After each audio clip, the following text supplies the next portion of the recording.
Welcome back to the Rock Vault, where the amps are always hot. And today we're cruising straight into the heart of the 1970s. Soft rock wasn't just music. It was the soundtrack of long drives, kitchen radios, and late-night confessions. These forgotten gems once ruled the airwaves, and together we'll relive the warmth, stories, and timeless glow they left behind.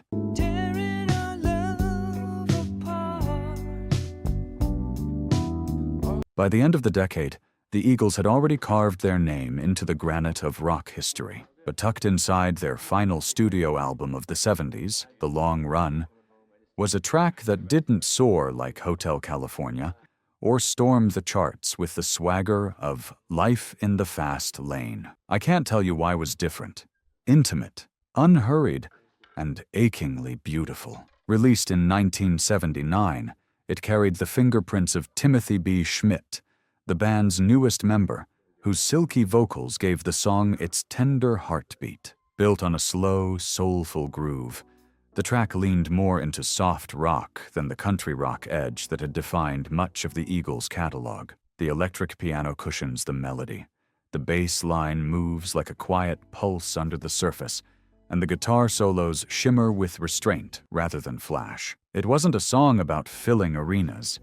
It was about whispering to the listener, late at night, when the world had gone still. Charting in the top 10, it proved that even at their most understated, the Eagles could command attention. For those who grew up in the 70s, I can't tell you why often felt like a private soundtrack. Maybe you remember hearing it on a rainy drive home, headlights glowing against slick pavement, or catching it on a quiet FM station late in the evening. It was the song that made you stop, lean back, and let the emotion sink in. Unlike the Eagles' more bombastic hits, this one felt personal, like a secret between the band and the listener. Hearing it today is like stepping into a memory you didn't know you'd held on to.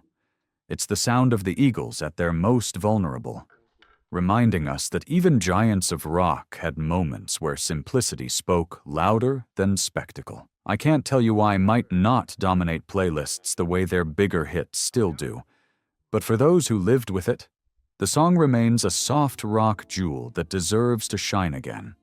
And just beyond the quiet glow of that ballad lies another forgotten treasure from the decade's rich soft rock tapestry.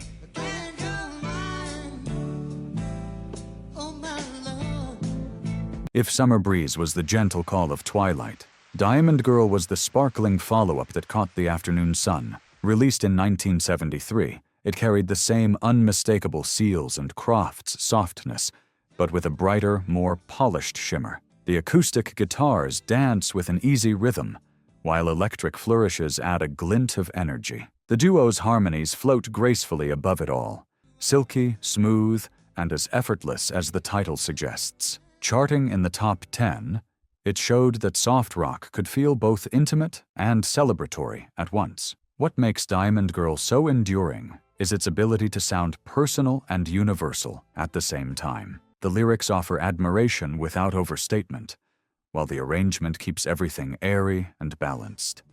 You can almost picture sunlight spilling across a living room floor, a needle sliding into the groove, and the record spinning as if time itself slowed down just to listen. For many fans, this was the song of simple rituals, background music while folding laundry on a Sunday, or drifting in from the car stereo as you pulled into a driveway lined with elm trees. It wasn't dramatic or forceful, but that was the magic. Songs like this captured the beauty of the in-between moments, when life felt unhurried, when love was spoken softly, when days seemed endless. That's what soft rock did best.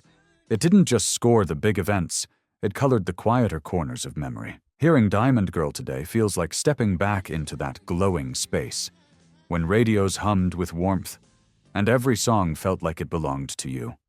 It's a reminder of how the simplest melodies often left the strongest impressions, weaving themselves into lives in ways people didn't even notice until years later. And with every rediscovered track, we're reminded that the 70s weren't just about the anthems that filled arenas. They were about the gentle treasures that filled our homes.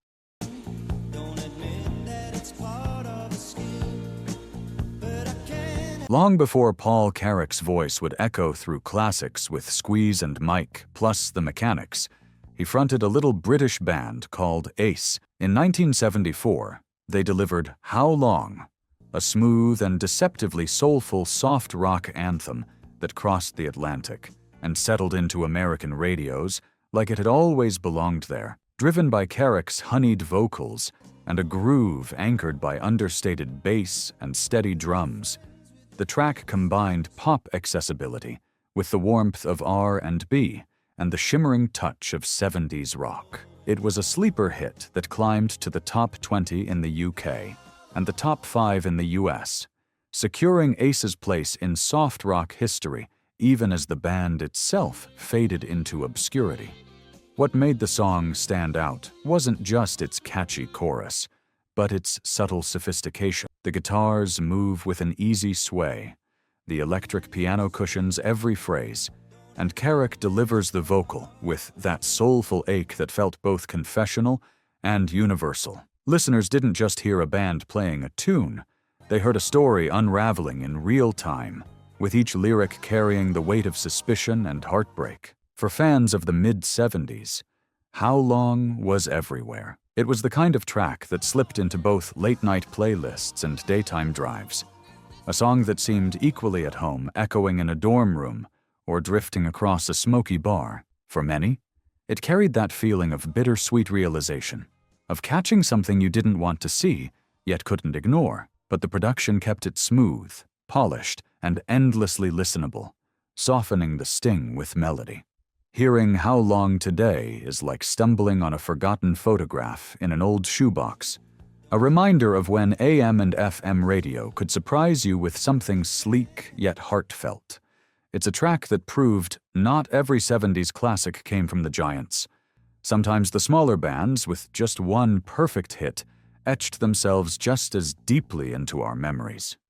And as we continue down the road of soft rock treasures, it's clear these one-hit wonders and overlooked gems built the atmosphere of the decade every bit as much as the heavy hitters. Whenever I see your smiling face, I have to smile myself, because I love you. By the late 70s, James Taylor was already a household name, the soft-spoken troubadour who defined much of the decade with his acoustic warmth. But nestled among his most famous works is Your Smiling Face, a song that doesn't always get the spotlight yet carries that unmistakable Taylor glow. Released in 1977 on JT, it offered a buoyant lift, up-tempo, joyful, and brimming with gratitude. Where some of his songs leaned toward introspection, this one danced with optimism. Framed by crisp piano, gentle horns, and Taylor's reassuring tenor, the production feels like a morning sunbeam cutting through the blinds, lively, but never overwhelming. Backed by a tight rhythm section and smooth harmonies, Taylor's voice glides effortlessly, radiating the kind of ease that soft rock fans cherished. It was a refreshing reminder that even in a decade filled with heavy riffs and sprawling prog, there was still room for simplicity, sincerity, and smiles. The single climbed into the top 20, proving that James Taylor could make lightness resonate just as deeply as melancholy. For many listeners, Your Smiling Face became a soundtrack to small but unforgettable joys. You might remember it spilling from the car radio during a drive to the lake, or playing in the background of a kitchen filled with laughter and conversation. It was the kind of song you didn't need to think about, you just felt it, the way you feel a breeze through an open window.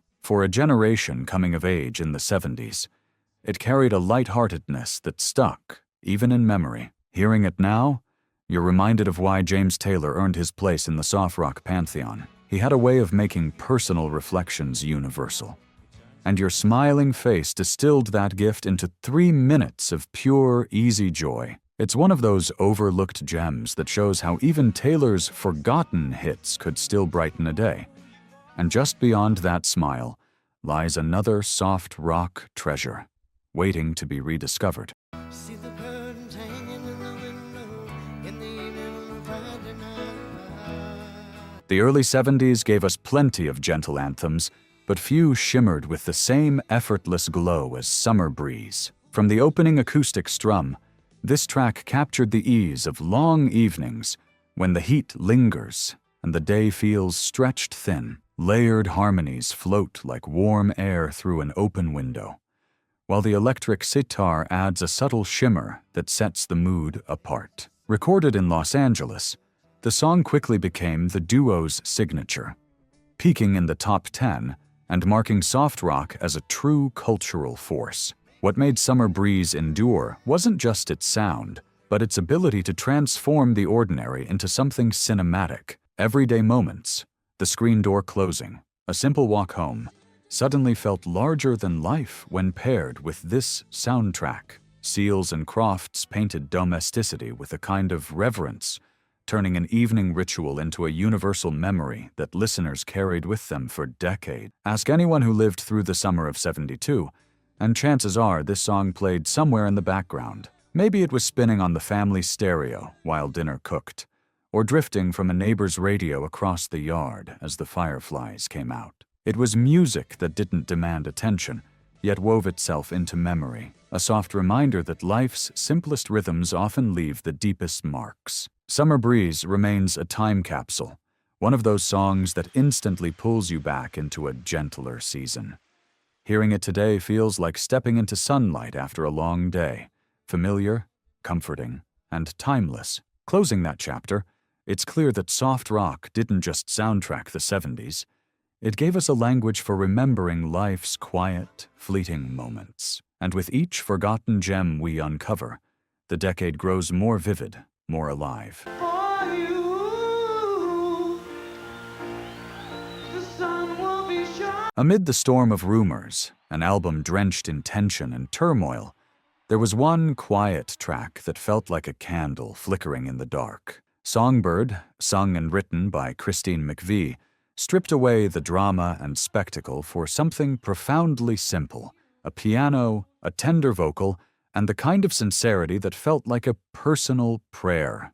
Released in 1977, it never soared up the singles charts like Go Your Own Way or Dreams, yet for countless fans, it became the song that lived in their hearts long after the record stopped spinning. Recorded late at night in a concert hall with just a Steinway and Christine alone under the spotlight, the track feels almost sacred. Every note resonates with space, as if you can hear the emptiness of the room holding the sound together. Her voice is soft but unwavering, fragile yet full of grace. There are no layers of production to hide behind, just a raw, earnest performance that captures the quiet ache of love, loss, and gratitude. For listeners in the late '70s, Songbird was often the track that stopped them in their tracks. Maybe you remember it playing softly on the turntable after an evening with friends, or echoing through the speakers of a bedroom while you stared at the ceiling, letting the words sink in. It wasn't the song you blasted from car stereos, but it was the one you turned to when you needed comfort, a reminder that music could heal as much as it could thrill. Today, hearing Songbird is like opening a time capsule of vulnerability. It shows a different side of Fleetwood Mac, not the turbulent, larger-than-life rock band, but a group capable of delivering something as intimate as a whisper in your ear. Christine McVie's ballad may not dominate radio nostalgia, but for those who lived with it, it remains one of the decade's purest expressions of soft rock. And just like a soft voice lingering in memory, it guides us naturally toward the next forgotten gem waiting in the wings.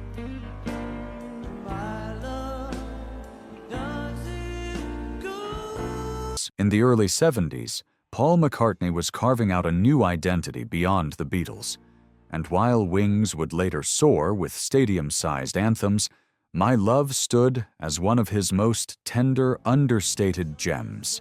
Released in 1973 on the album Red Rose Speedway, it was a ballad wrapped in velvet, a soft rock lullaby that revealed Paul's gentlest side. His voice floats delicately across a bed of strings and piano, while Henry McCullough's soaring guitar solo gives the song its emotional centerpiece. It became a #1 single in the US, yet somehow it's often overshadowed when fans recall McCartney's vast catalog. What made My Love resonate so deeply was its unguarded sincerity.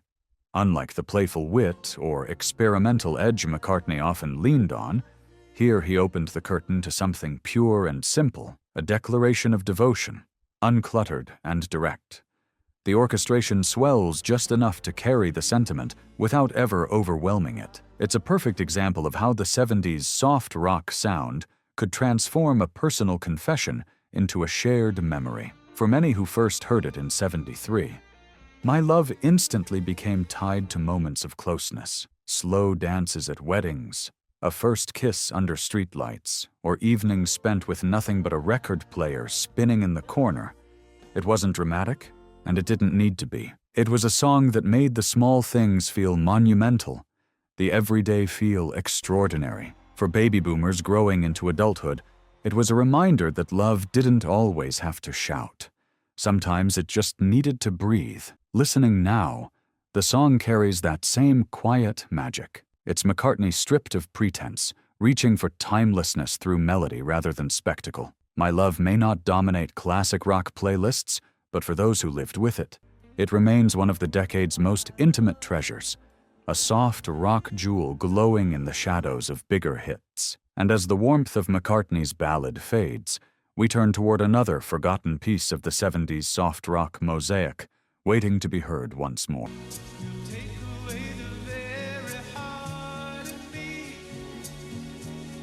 By the mid-70s, Chicago was best known for brassy, sprawling rock epics that fused jazz, soul, and radio-friendly hooks. But in 1976, they surprised the world with something far gentler. If You Leave Me Now stripped away the horns and let Peter Cetera's aching tenor take the spotlight. Carried by acoustic guitar, delicate strings, and a soft orchestral glow, it became the band's first #1 hit in the U.S., cementing Chicago not just as a powerhouse of big band rock, but as masters of soft rock balladry. The arrangement is gorgeously restrained. The guitar plays like a whisper, the strings swell like a sigh, and Cetera delivers each line as though it were carved from heartbreak itself. It's not just a love song, it's a plea, a fragile confession set to melody. Winning 2 Grammys and finding a permanent home on FM radio, the track softened Chicago's reputation and revealed a depth of vulnerability hidden behind their bigger, brassier hits. For many fans, If You Leave Me Now became the soundtrack to quiet heartbreaks. It's the kind of song you remember hearing late at night on the radio, lying awake in your room, the glow of the dial casting shadows while those strings wrapped around you. It was the tune couples danced to under dim lights, or the one that played on long drives when no one dared speak. More than a hit, it became a shared moment of vulnerability for an entire generation.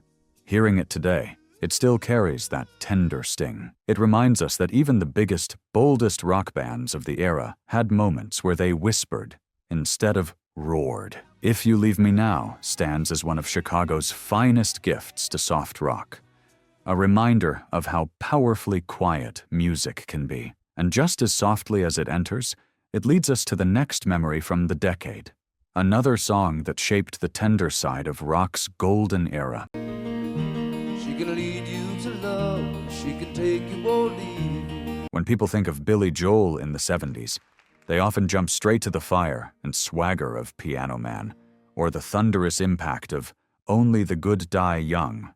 Yet tucked inside The Stranger, one of his most celebrated albums, lies a ballad that revealed his softer, more vulnerable side. She's Always a Woman was released in 1977. A simple but striking soft rock gem that showcased Joel's gift for pairing heartfelt storytelling with timeless melody. The song is anchored by his piano, tender, deliberate, and unadorned. The arrangement is sparse compared to his bigger productions, leaving space for the words to breathe. Strings rise gently behind him, the rhythm section almost invisible, while Joel sings with a mixture of awe and quiet pain. It's an intimate portrait of love's contradictions, the strength, the softness, the mystery. The single reached the top 20 in the US and became a steady radio favorite, though it's often overshadowed today by Joel's more anthemic hits. For listeners in the late 70s, She's Always a Woman carried a kind of quiet power. Maybe you remember it as the song that drifted through FM stations on late-night drives, or the one that played during a tender moment you'll never forget. Its understated beauty made it the soundtrack to weddings, first dances, and even solitary evenings spent staring at the ceiling, letting the words linger. Joel's delivery made every listener feel like the song was theirs, a private confession shared only with them. Hearing it now, the track feels like a postcard from a more reflective era, when rock stars weren't afraid to show vulnerability. She's Always a Woman might not roar with guitars or rattle stadium walls, but it still resonates as one of Joel's most poignant works, a reminder that soft rock could be just as powerful in its quietness as in its grandeur. And as the piano fades, we step into the final chapter of our journey through forgotten soft rock treasures, closing the decade with one last unforgettable memory. Daniel is traveling tonight on a plane. Elton John's catalog is overflowing with iconic anthems: Rocket Man, Tiny Dancer, Benny and the Jets. But among the glitter and the theatrics lies Daniel, a soft rock ballad that captured hearts in 1973 with its quiet grace. Written with Bernie Taupin, the song tells the story of a young man leaving home, searching for peace beyond familiar skies. Unlike Elton's flashier singles, Daniel leaned on restraint, gentle electric piano, steady rhythm, and a vocal delivery both tender and aching. It reached number 2 on the US charts and became a staple of early 70s FM playlists, though today it doesn't always get the recognition it deserves. The beauty of Daniel lies in its emotional understatement. Elton doesn't oversell the sadness. He lets the melody carry the weight. The arrangement is soft and uncluttered, a drifting breeze of keys, acoustic guitar, and harmonies that shimmer without ever overwhelming the song's core intimacy. It's a masterclass in how soft rock could be both soothing and devastating at the same time. For listeners in the 70s, Daniel was the kind of song that followed you everywhere. Maybe you first heard it on a summer road trip, the windows down, radio tuned to a local station that seemed to play it on loop. Or maybe it was late at night, the soft glow of the stereo lights filling the room as you lay in bed, listening to Elton sing about loss and longing like he was speaking directly to you. For many, the song wasn't just about a character. It was about their own brother, friend, or loved one drifting farther from home. Hearing Daniel today pulls you right back into that bittersweet space, where soft rock carried not just melodies, but memories. It's a reminder that even Elton John, with all his larger-than-life energy, could strip it down and deliver something so intimate, it still feels like a whisper across the decades.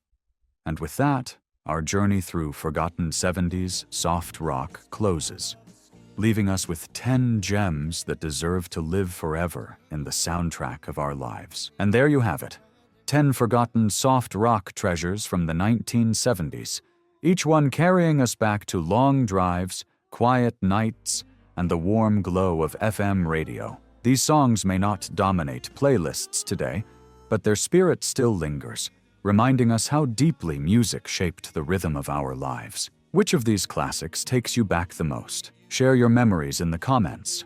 We'd love to hear your stories. Don't forget to like, subscribe, and join us on the next journey. Until next time, keep the vinyl spinning.